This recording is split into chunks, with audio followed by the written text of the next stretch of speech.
Some serious concerns about Chinese, Russian, and foreign biotech companies that have paid billions of dollars to the National Institutes of Health for American taxpayer-funded labs. In fact, for the first time, there are more foreign countries that paid to license American technologies from the NIH than from our own U.S. companies.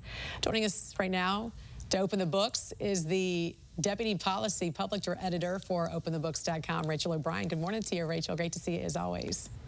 Good morning. Thanks for having me. Break this down for us. How many foreign companies are using taxpayer-funded labs at NIH, and at what cost?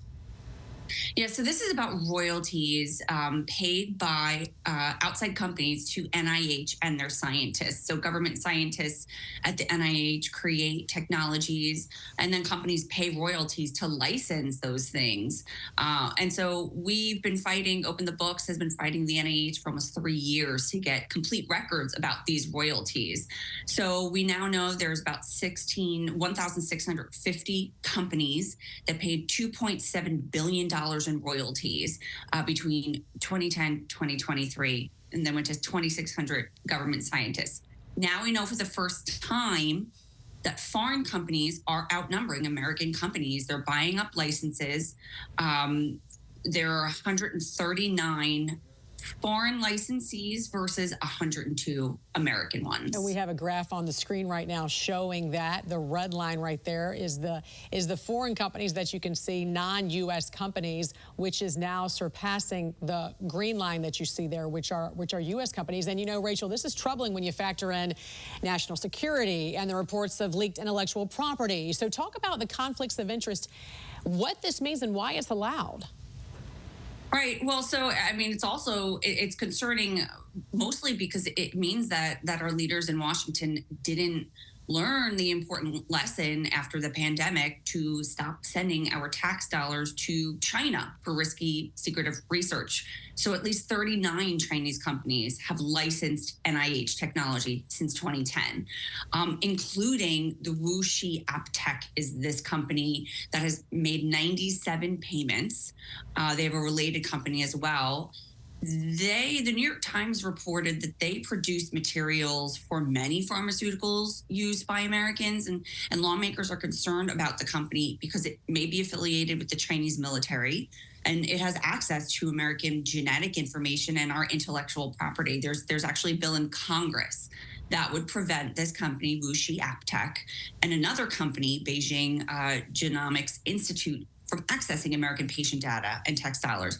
There's a lot more examples out of China, as well as Russia, Belarus, and others that are concerning. And there's still so much we don't know about the NIH royalties that some of these scientists are receiving. I mean, even with the information you did receive, it was still very limited. Tell us about the process Open the Books had to go through, and what else that you guys believe they're trying to hide.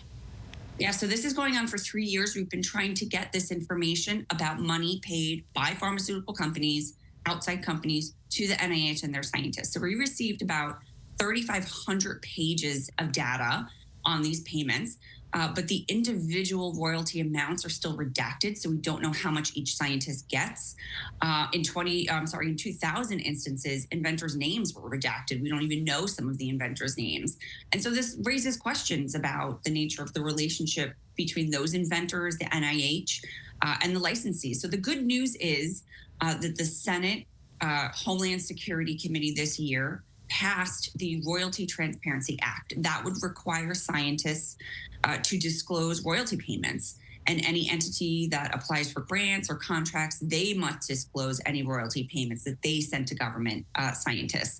So this would apply to NIH and any other federal advisory committee that has issued public health recommendations that were adopted. And so this would shine really a much needed light on the intersection between corporate and government funding and influence at the NIH. Yeah. So we're hoping that Congress passes this. We do hope Congress passes this. It seems like a no-brainer. Why wouldn't they pass it is the real question. Well, you know, that's should be an obvious question, right? Why not shine transparency on this? Pharmaceutical companies are very powerful. They do They do have a lot of money involved in politics. And so Congress should do the right thing and pass it. But money speaks, right? Yeah, money always powerful. talks. And you just, and I think you just nailed it too. Because you look at this and you go, this seems like common sense, but why wasn't it already passed? You would think that there would be full transparency when it comes to royalties paid to, scientists that are employed by the U.S. government. So we will see if, in fact, this act does pass through Congress. Always great to see you, Rachel. Thanks so much for joining us here this morning on the National Desk. Hope you have a great weekend. Thank you. Thanks for having me, Jan. Of course. Thank you.